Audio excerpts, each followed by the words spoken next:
আমরা যাব জাফলং। জাফলংয়ে যাওয়ার জন্য আমরা প্রথমে সিলেট থেকে গাড়িতে করে রওনা দিলাম। সিলেট থেকে জাফলং এয়ারপোর্ট রোড হয়ে যাওয়ার সময় মাঝখানে হরিপুরে আমরা যাত্রাবিরতি দিছিলাম। এরপরে আবার রওনা দিলাম সিলেটে যাওয়ার পথে। যে এখানে যে প্রাকৃতিক দৃশ্য, ওপাশে যে পাহাড় দেখা যাচ্ছে, এগুলো ইন্ডিয়ার পাহাড়। আমরা এগুলো দৃশ্য দেখতে দেখতে সামনের দিকে আগাতে থাকলাম। সিলেট থেকে জাফলং প্রায় 1.5 ঘন্টা হতে 2 ঘন্টার মতো লাগবে গাড়িতে।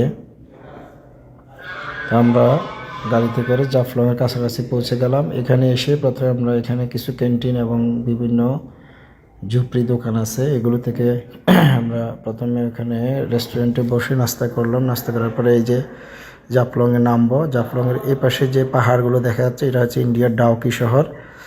আর পাহাড়ের এই পাশে হচ্ছে বাংলাদেশ, পাহাড় থেকে ওই পাশে হচ্ছে ইন্ডিয়া।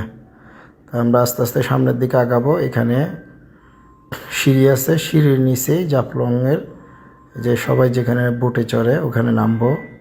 আমরা মোটামুটি এখন জাফলংয়ে পৌঁছে গেলাম।